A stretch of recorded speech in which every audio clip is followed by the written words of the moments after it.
So stroke is a big concept. I think stroke in the neurology section is paralleled to in the cardiovascular system when we talk about a myocardial infarction. A patient has sudden onset of difficulty speaking and swallowing. Exam shows weakness. You suspect a stroke. What is the first test to order when you're talking about, oh my gosh, my patient has focal neurologic deficits? Exactly. And with contrast or without? Non-contrast. Why? Because you want to know whether I have a hemorrhagic stroke or if I have a thrombotic or an ischemic stroke. So you must differentiate between ischemic and hemorrhagic stroke, so get your non-contrast CT. So let's go into a little bit of cerebral vascular disease. A congestive heart patient, CHF patient, which is congestive heart failure patient, is in the ICU.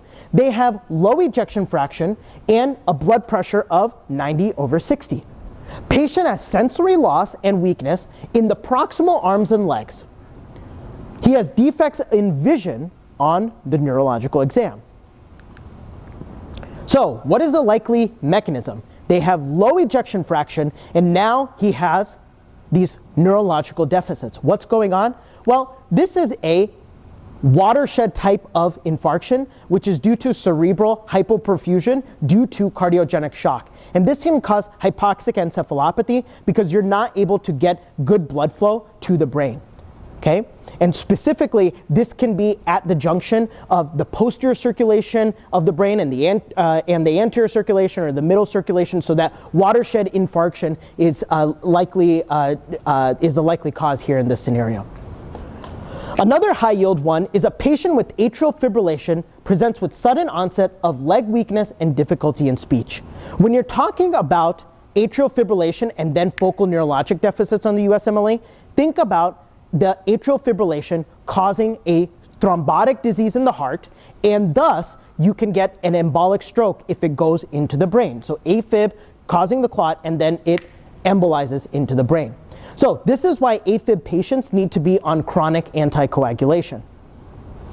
Patients with difficulty articulating words, hemiparesis of the face and upper extremity on the left.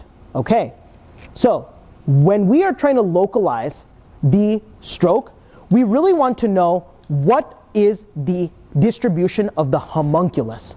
Remember the homunculus, that is basically the trunk and the legs are going to be inner, whereas the face and the arms are going to be more outer, right? Trunk and legs inner, face and arms a little bit outer. And so the common location is going to be the MCA. Why MCA? Because you have a left-sided lesion, and left-sided lesion, it's very, you guys know from even undergrad that, oh yeah, the left side of the body is going to be controlled by the right side of the brain and vice versa, that contralateral type of innervation. So when we're talking about difficulty articulating words and hemiparesis of the face and upper extremity on one side, we are going to localize it to the MCA distribution on the right in particular. And why is that? Because you ended up even affecting Broca's area. So mechanisms usually of these kind of cerebrovascular diseases is due to atherosclerosis and clot formation, which is at the site of infarction. And that's really important because AFib is going to be an embolic phenomena that is going to be a clot that formed in your heart and then embolized somewhere else. So in terms of treatment, what is the mechanism of the drug indicated for an acute ischemic stroke? When we have an acute ischemic stroke, what is going to be the mechanism of that drug? Well, it is a plasmin activator. And what a plasmin activator, TPA, what a plasmin activator does is it destroys the fibrin stabilized clot. It destroys the fibrin stabilized clot. Okay? And remember that there's a 3.5 to 4 hour window, 3.5 to 4 hour window that you can give this TPA. And if you're unable to do this, you still have to anticoagulate to a certain extent these patients with aspirin, clopidogrel, ticlopidine, and that's really important for you to know because they are going to be outside of this time frame of 3.5 to 4 hours. So let's talk about cerebrovascular disease. Cerebrovascular disease, typically when you're trying to think about a patient who has cerebrovascular disease and then a subsequent stroke, you're talking about a patient who has focal neurologic deficits, i.e. they present on your USMLE with inability to move, feel on one side of the body, problems with speech, etc. And you can have focal strokes or you can have some sort of global cause. When we're talking about focal strokes, we can kind of categorize them based on time frame to something called a transient ischemic attack or an actual stroke. So what's the little bit of a difference? An actual stroke is going to be greater than 24 hours of symptoms, and a TIA is a transient ischemic attack, and usually it's a focal neurologic deficits, but they're short lasting. Usually within 1 to 2 hours, they come back to their baseline self. Global cerebral vascular disease is usually due to a systemic cause like atherosclerosis, for example, and could also be related to the watershed infarction that we talked about. So that's kind of the two distinctions of cerebral vascular disease that you can make. When you have global ischemia, that's going to affect the neocortex. And the neocortex is going to, in terms of pathological findings, is going to have changes related to cortical laminar necrosis. And that's what a global infarct can cause, cortical laminar necrosis. And that's really important for you to know that it's layers 3, 5, and 6 of the neocortex that can be affected with global ischemia. Another thing that global ischemia can cause is damage to the hippocampus, and that can affect patients' memory as well. And so it's specifically damage to the pyramidal neurons of the hippocampus.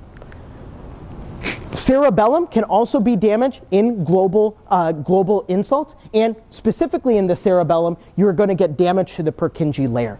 So for your USMLE, I know this is like not the end-all be-all, but try to think of, is this more of a focal etiology or a global type of infarct, and what areas of the brain can it be affecting? So I think this is probably the highest yield slide for you to know in terms of localizing your strokes, okay? As you know, we have different circulations. You have the anterior cerebral circulation, which does more of the middle portions of the brain.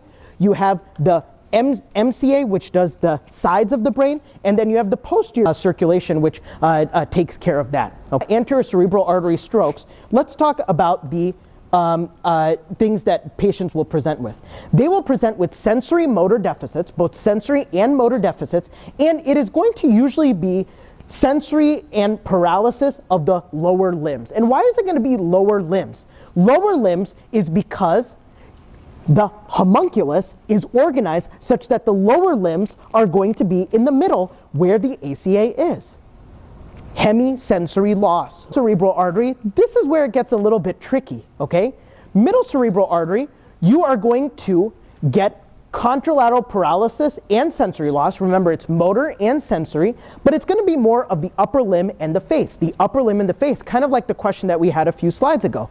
And why is that? Because we're talking about the homunculus in MCA being face and upper extremities over here, okay? So when you're talking about the MCA, it's really important, are you affecting the dominant hemisphere or the non-dominant hemisphere?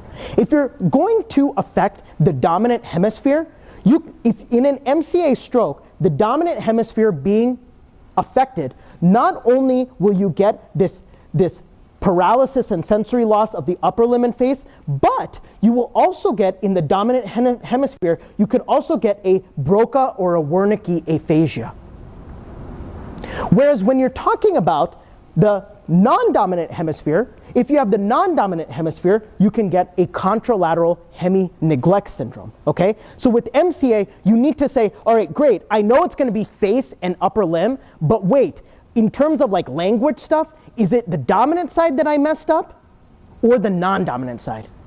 Usually, a lot of people are left-sided dominant, so left-sided MCA typically can give you a Broca, Wernicke type of aphasia.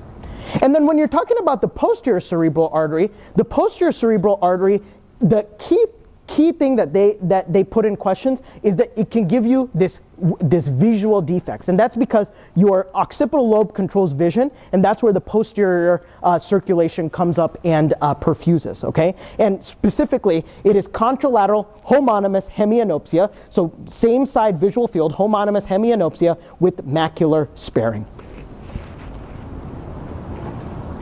So, in order for us to really localize these strokes, we have to understand the anatomy, okay? And so here's the anatomy when we talk about the strokes. Let's start from the bottom. You have the vertebral arteries, and this is in the back of your body, right? The vertebral arteries, they are going to come up and form the basilar.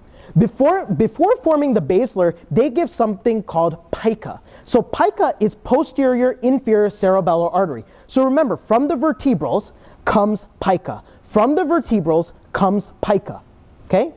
Now we have the basilar artery, and from the basilar artery comes EIKO, and EIKO is anterior inferior cerebellar artery. So this kind of distinction that pica comes from the vertebrals and EIKO comes from the basilar, that's important for you to know. As the basilar comes up, it gives off the superior cerebellar artery, because again, you did the posterior portion of the cerebellum, you did the anterior portion of the cerebellum, and now you need to do the superior portion of the cerebellum.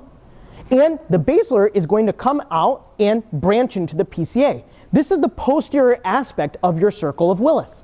Now, from the internal carotid, we now need to make our middle and anterior circulations of the brain. The anterior circulation of the brain is going to be via the anterior cerebral artery. And that anterior cerebral artery comes off of the internal carotid, and the two anterior cerebrals are going to be connected via that small vessel called the anterior communicating artery. I'm going to just lay down this foundation for you so that now when we talk about baryaneurysms and when we talk about where are these strokes going to be, you know the normal anatomy. Just wrapping up, we talk about the internal carotid coming out and not only giving your anterior circulation, but what else? Your middle cerebral circulation as well. And so this, as I said, gave you the perfusion to the lateral portions of the brain. So let's look at where this star is. This star is at the junction of the PCA, the posterior cerebral artery, and the SCA, which is the superior cerebellar artery. At that junction, they can ask you a nice vignette like this. What cranial nerve is at the junction between posterior cerebral artery and superior cerebellar? And that's cranial nerve number 3. And so the vignette that they can give you is a patient who presents with a blown, dilated pupil that is down and out. A blown, dilated pupil that is down and out. Okay?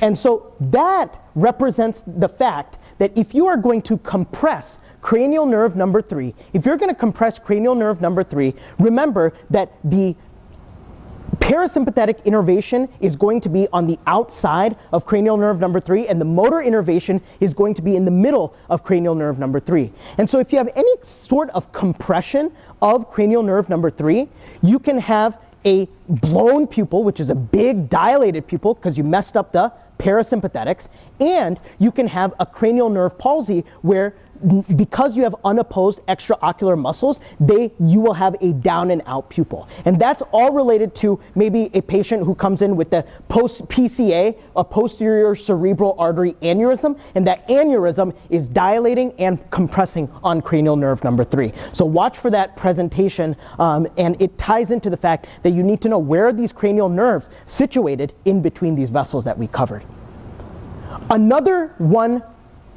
Another topic students have a high difficulty in understanding is not only ACA, MCA, PCA strokes, but what about this EIKO stroke, pica stroke? Let's make it simple for you, okay? This is also in your handout.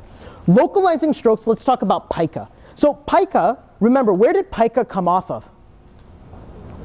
Yeah, pica came off of the vertebrals, exactly. And where pica does, pica coming off of the vertebrals, that is going to innervate the lateral medulla. And the lateral medulla, let's see, how do patients on the USMLE with pica strokes, how are they going to present? They're going to present with dysphagia, hoarseness, and decreased gag reflex.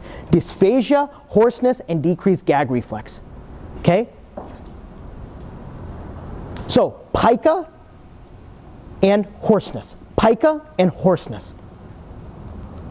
What is the localizing symptom when we talk about EIKO? EIKO, guys, came off of what? The basilar. Very good. EIKO came off of the basilar, and EIKO is going to affect the not lateral medulla, but a little bit higher up, the lateral pons. And what is going to be the localizing, like, wow, they're talking about EIKO? Well, facial droop.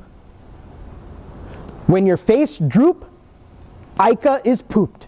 When your face droops, EIKO is pooped. So this is really important because when you talk about both of pica and EIKO lesions, both pica and EIKO lesions, they will both have contralateral body loss of pain and temperature. Both of them will have ipsilateral face loss of pain and temperature. Both of them can have a Horner syndrome. Both of them can have ataxia. However, what is going to make you a rock star in answering these questions is if you can localize EIKO is related to a facial droop, whereas pica is going to be related to like hoarseness and dysphagia. Let's talk about Horner syndrome. Horner syndrome is another triad in medicine. Horner syndrome is a triad of ptosis, which is going to be a droop of your eyelid, miosis, which is big pupils or small pupils, okay, and anhidrosis, which is essentially on the USMLE described as being flushed on one side of the face. And remember, when you're talking about Horner syndrome, it's all due to I messed up my sympathetics. I messed up my sympathetics, and that's why patients get Horner syndrome, okay? So it is usually damage to the sympathetic chain, and that's why if you damage the sympathetic chain, you can end up getting miosis, all right? Now, let's talk about other strokes, lacunar strokes, okay? Lacunar strokes, here's a vignette for you. You have a 50-year-old female with long-standing hypertension presents with gradual onset of not being able to feel her right side of the body. Okay, you're not able to feel the right side of the body. She has no dysarthria, however, on physical exam, shows loss of touch, temperature, and vibratory sensation affecting the right upper and lower extremities. Sensation is also diminished over the right side of the face. Her muscle strength is 5 out of 5. Does she have any motor weakness, guys? No, she doesn't have any motor weakness, but what does she have? Sensory. She has sensory, okay? Her recent hemoglobin A1Cs for diabetes, good or bad? Bad. So she has chronic hypertension and she has uncontrolled diabetes. So what is the diagnosis? This is going to be a lacunar infarction. So what keys you in on the USMLE of lacunar infarctions is that you basically get pure hemisensory strokes, okay? And this pure sensory type of strokes, you should think of lacunar infarctions. And essentially, it is microinfarction strokes secondary to hyaline arteriolosclerosis from chronic diabetes or chronic hypertension. But remember, unlike the other strokes that we talked about, these kind of strokes are going to be more sensory related or pure sensory or pure motor. And that's important because the other strokes that we said had a combination of motor and sensory because of the whole homunculus stuff that we talked about. So USMLE questions usually have involvement of deep brain structures. Patients with hypertension or diabetes, okay, and patients can have this pure sensory stroke or a pure motor stroke like I talked about. Patients who has a pure sensory stroke has lacunar infarction in the thalamus, and if they have a lacunar infarction in the thalamus, that could be VPL, which is going to be vibration, proprioception, and light touch through the body, or VPM, which is face and sensation as well as taste. And in the last vignette, we talked about the patient had not only face, but even body. So patients who have a pure motor stroke have lacunar infarctions where? Pure motor stroke? Well, usually they're going to have a lacunar infarction at the posterior limb of the internal capsule. And at the posterior limb of the internal capsule, you have these vessels called the lenticulostriate vessels, and so that is the presentation of a pure motor stroke. Lacunar strokes on your USMLE, pure sensory or pure motor. Pure sensory, thalamus. Pure motor, posterior limb of the internal capsule.